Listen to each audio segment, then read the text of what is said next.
dito. May po ang ginawa po namin, nag-endorso po kami nang alam po namin na makakatulong po sa amin sa Partido Federal ng Philippines Manila Chapter. Ito pong taon na to, kahit nung simula pa lang po nung matapos ang eleksyon, kahit tumakbo pa siyang konsihal sa Partido Federal ng Pilipinas, dito po yung dito. At naniniwala po ako na siya po ang tunay na miyembro ng Partido Federal ng Pilipinas. Actually po, may picture kami. Andito po, si Gary Capulong po ang presidente, ako po yung vice president.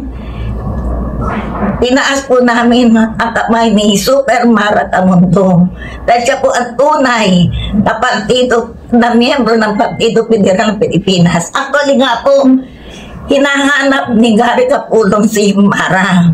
Ang ginawa ko po dahil kilala ko si Mara Tamundo, tinawagan po si Mara Tamundo at sinikap ko po makarating siya dito sa headquarter at nandun na po si Mara Tamundo.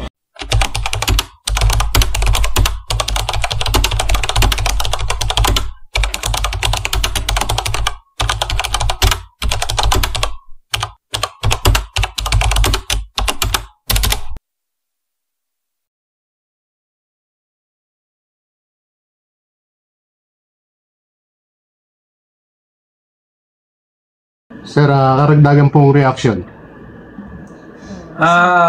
Tungkol po doon sa nabanggit na ni Presidente Yoli Lopez, bilang karagdagan sa kanyang sinabi, bago pa po dumating ang itong nakaraang eleksyon namin noong September 15, yung pong July 15, bago po dumating yung July 15 na nagpatawag ng pulong si Presidente Yoli, kami po ay nagkausap ni Atty. Alex Lopez. At nabanggit nga po niya na siya po ay hindi nakakandidato bilang mayor ng City of Manila. So, ang sabi nga namin, meron kaming dinadalang na gusto kong kandidato sa Luzon ng Manila, nga po si Mara Tamundo. At ito nga po nung bago dumating ang eleksyon, noong September 15, kami po ay muli nagkausap. At naitanong ko nga po sa kanya kung siya pa rin ang chairman ng Partido Federal ng Pilipinas dito sa Luzon ng Manila. Ang sabi po niya sa akin ay siya ay on leave.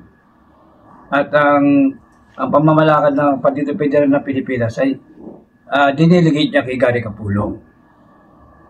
Yun ang sabi sa akin. So, parang lumalabas nga sa aking palagay, parang bakante ang chairmanship ng Partido Federal ng Pilipinas sa Manila. Dahil na? Yun po ang dahilan. At ganun naman, at tungkol din doon sa panlilinaw din sa sinasabing kami ay fake at kami ay scammer, hindi po totoo yan. Dahil ang ginawa po namin eleksyon noong nakarang September 15 ay dumaan po sa proseso. At ito po ay batay sa konstitusyon at sa ligang batas ng Partido Federal ng Pilipinas. Kaya sa akin palagay, wala kami nilalabag na batas ng partido. Yun ang po masasabi. Kaya doon sa mga nasabing scammer kami, lumantad kayo. Huwag kayong magtago. Kami nakalantad, kilala nyo kami. Ba't kayo? Tatago kayo. Ayun yung lumantad. Sinasabi nyo kami, scammer, lalo ka na. Calvin Hobes, sino ka ba? Para kami paratangan. Para kami sabihin ng hindi maganda. Sino ka? Yun po. Yun ang paglilino lang namin. Na kami, hindi kami fake. Hindi kami fake. Totoo kami na lehitimo kaming membro ng Partido Federal ng Pilipinas. At totoo pa yan. Ako po nanumpa mismo sa bailiff. Kasama ko si Atty. Alex Lopez, Atty. Lanchon, Dr. Hilda Lopez, Dr. Hilda Peralta, at nandun din yung sasabi ng Seggen na si Chiki Ocampo, at yung sasabing na self-proclaim na si Gary Capulong na Pangulo ng Partido Federal ng Pilipinas. Manila chapter. Manila chapter. Ay, sabi po naging pag-uusap ni Atty. Alex Lopez. Natanong ko po sa kanya kung siya pa rin po ang chairman ng Partido Federal ng Pilipinas. At nabanggit po nga niya sa akin na siya ay on leave. Kaya po, siya po diniligate niya ang pamamalakad sa pamamalakad ng Partido Federal ng Pilipinas kay Gary Capulong dahil siya po ay na-appoint na bilang chairman ng Philippine Reclamation Authority. Wait lang. Rolling game. O sa amin po mga baser at sa mga nagsasabing kami mga fake na membro ng Partido Federal ng Pilipinas ay ito po katunayan.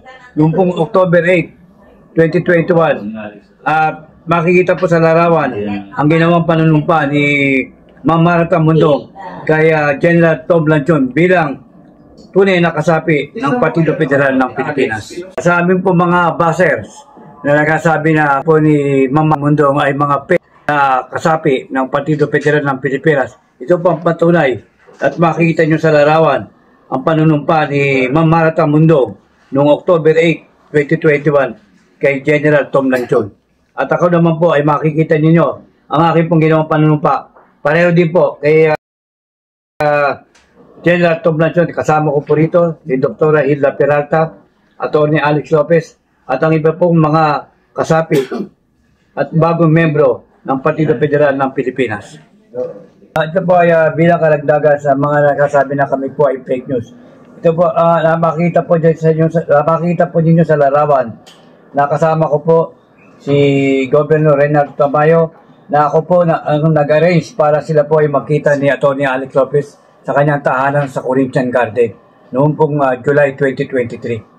Kasama ko din po ang isang ASEC ng Agriculture, ang dating Assemblyman na si Rapat Kusain, at kasama rin po rito ang self-proclaimed na Secretary General na si Chike Ocampo.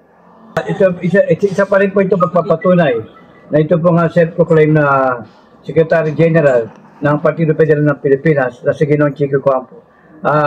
Kahit kailan po ay hindi ko siya nakita na nakadamit na pula. At ito po katunayan na siya, kasama po siya ni dating Vice President Leni Robredo na tumakbong presidente.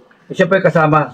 Kaya po siya hindi totoong loyal po sa Partido Federal ng Pilipinas. Siya po ay isang pinklawan.